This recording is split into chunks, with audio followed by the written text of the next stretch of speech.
Oh, I tell you, this view is never going to get old. You can see the Book Cliffs just kind of stretching out westward into Utah, the Grand Valley, north end of the Grand Junction, the desert region.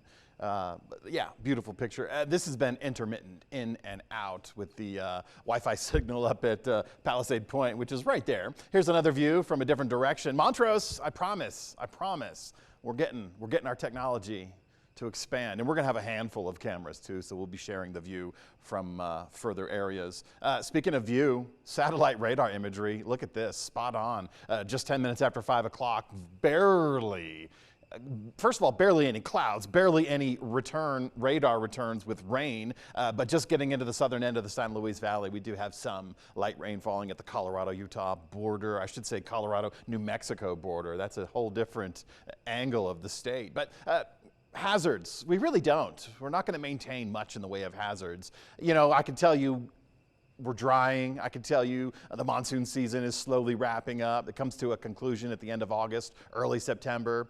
But none of that means anything because that storm yesterday didn't really happen. Officially, we didn't get much rain. We got 2/1000th of an inch of rain at the bucket at the Grand Junction. But if you were in Clifton, if you were on the east end of the Grand Valley, it was a lot more than 1/1000th of an inch. It was beneficial, moderate rain and beautiful rainbows as a result. So we're going to continue to have that opportunity just about every afternoon. There's still going to be moisture in the atmosphere. Just about any afternoon we could still see that pop-up storm. But for the most part, we're going with clearer, we're going with drier, and we're going to be going with hotter temperatures, warmer temperatures. But the dry air is starting to filter in. We've essentially shut off that monsoon tap. So all that moisture is kind of lingering off towards our east, along the Rio Grande Valley, through Big Bend, Texas, northern Mexico, getting some good humidity levels in Kansas City and in Oklahoma City. So yeah, we're going to focus on drying out. Our high pressure system over the Four Corners region, you should know this is a temperature forecast. When we get this position of our fair weather friend, the big blue H, then we start to focus on temperatures. Hot and dry today. If any storms are favored, they're going to be in the south. And it's not just southern Colorado, southern New Mexico. It's going to be the southern central time zone. We're talking Texas, Louisiana, Missouri, Oklahoma. They'll be getting the storms. As we progress through Tuesday, Wednesday, Thursday, this high pressure system is locked. It's not really going to move a whole lot. So Four Corners high means temperatures start to rise. So we're going to go hotter, we're going to go drier, but that does not eliminate, as I said, it does not eliminate our storms that could pop up in the mountain zones, the orographic lift mechanism, the mountains, the mesas, the plateaus. Evidence yesterday afternoon, we had those storms coming in through Mesa County, off the Roan and the Tavaputs to our north. Those areas, high enough in elevation, plenty of heat, plenty of sunshine. We got the storms moving southbound, and that's one of the results of what we had yesterday afternoon. But let's talk temperatures. Mid-80s right now, low 90s for a few. We're supposed to be, and while these are not the official high temperatures, we're supposed to be 88 at Grand Junction. We're supposed to be 84 at Montrose. That's our average high temperature. And those numbers are going to be declining as we progress through September, which is a couple days away.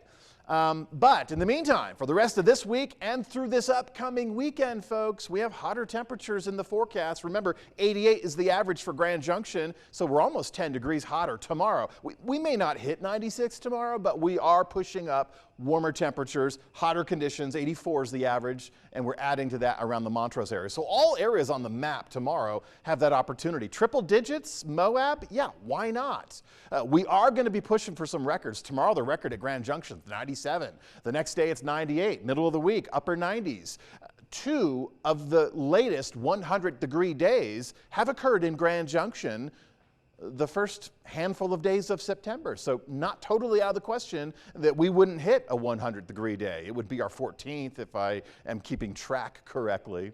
But without storms, we don't really have storm-associated wind gusts, so our wind speed right around the 5 to 15 mile per hour zone, possibly a 20 mile per hour clip. Don't rely on the wind to cool you down, but a little bit of a breeze, and that's not all that bad.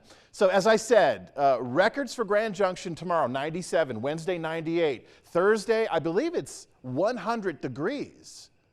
That's the record for Grand Junction. So you see how close we are. We have mostly clear skies. We have hot conditions. We have that chance to bag another triple-digit day at Grand Junction. So we're returning to the heat. We're returning to the hotter forecast. Montrose, our records are in the middle 90s, and that's all of the rest of August this week and the beginning of September, mid-90s. Doesn't look achievable, but then again, we are going with hotter temperatures, so keep that in mind. I'm going to be talking about it all week.